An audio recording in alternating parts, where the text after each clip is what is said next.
What's going on, everyone? Psychopath here, and today we're doing something different. We're actually playing the game. I've already played the game, come to think of it. Now this is just me kind of talking. My hands are here. You can see the game's moving forward.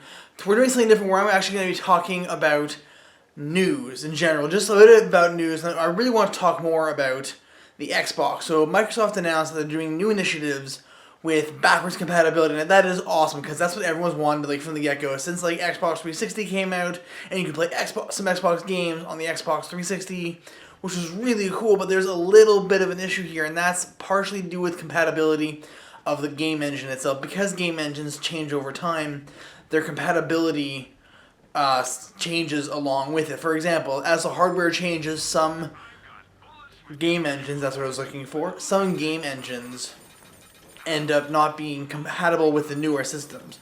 So while the early stages of one game console to the next is very easy to have that transition, totally cool to do that, the problem ends up being that sometimes with later games, you can't actually do that with later iterations of the consoles when they made improvements or made the newer versions. Like if you notice, when you went from PS2 to PS3, the original PS3 could play some PS2 games.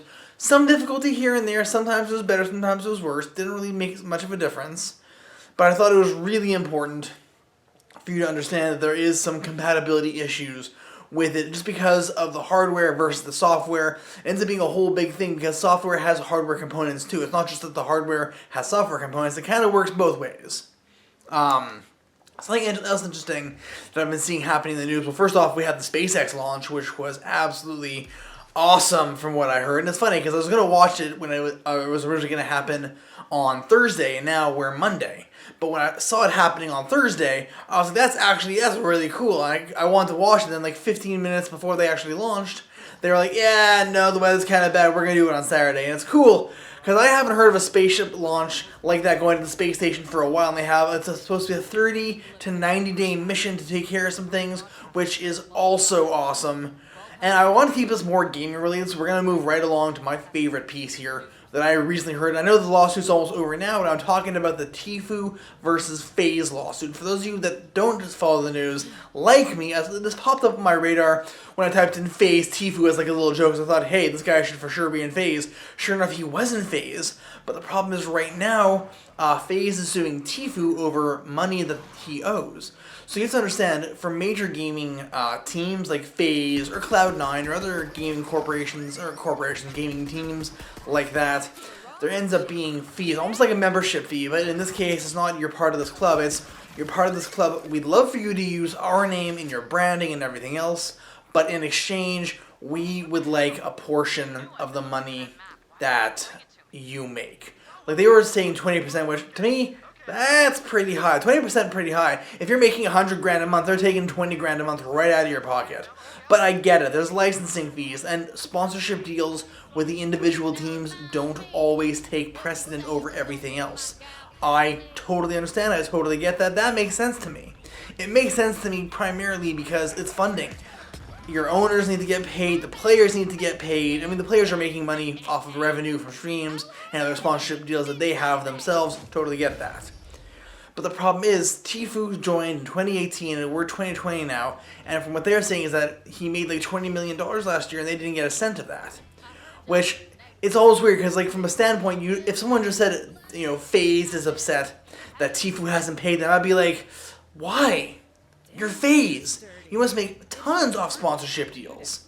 But it does make sense that, the brand is saying basically, you can use our name by all means. But what we want more than anything off of you is a little bit of cash. So, it kind of goes both ways. It goes towards sponsorships, it goes towards other things, it goes towards other deals, goes towards tournaments, to flights, because that's the thing too. I don't know if a team like FaZe booked all their players' flights and hotel accommodations, but that shit gets expensive, especially if you have a bigger team. If you have, if you're flying 10 people, let's say, from the States to Mexico, well, the flight might be a bit cheaper, but you gotta figure, even if the flight is $300 just on the one-way trip, maybe not even a round trip, but a one-way trip, that's 300 times 10, so it's already 3,000. Hotel accommodations are going to be expensive too, plus there's transportation, there's feeding, there's all kinds of stuff. There's the actual event itself, trying to find parking, trying to get some kind of, like I said, transportation to the event, from the event, doing other things like that. Team lunches, you got to understand there's a whole logistical side of things. And that logistical side of things is what really makes the difference there for the cash. Because if you have a big team, if you have a lot of players, that adds up quickly. And you're not just talking, that's just one trip, by the way. Let's say that whole trip costs 10 grand. You gotta figure a team like that, or any other team that does a lot of traveling, that's a lot of expenses to incur. More so than sponsorship deals would give to a team to use. And that they'd be operating at such a huge loss that the owners would have to actually be working somewhere else and not focusing on FaZe, which would also then cause FaZe's reputation, FaZe's standards, FaZe's everything to just plummet. The other thing that you got to keep in mind too is that it's a big corporation, right? And if he missed like a thing, like a payment or two or a month or two, I can totally understand that. But this lawsuit, I think, was happening at the end of 2019, early 2020, and he's been there since 2018. So you got to figure a year or so, give or take. Let's say a year and a half. I don't know exactly when he joined FaZe, but still, all that to say, he owes the money. They're also suing him for taking information of how they make their team so successful to build a rival team against FaZe. That's almost like that is actually a breach of confidentiality. There's got to be some kind of confidentiality agreement they sign. You can't give away our secrets. We'll support you. It's kind of like a thing like that.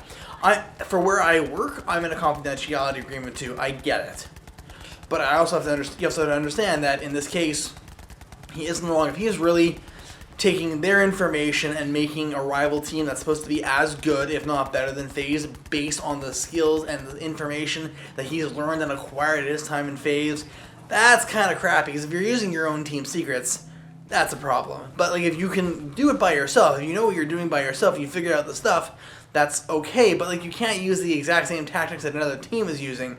That's very much grounds for copyright infringement. That being said, you guys, enjoy the last 30-40 seconds of gameplay, and I'll see you next time.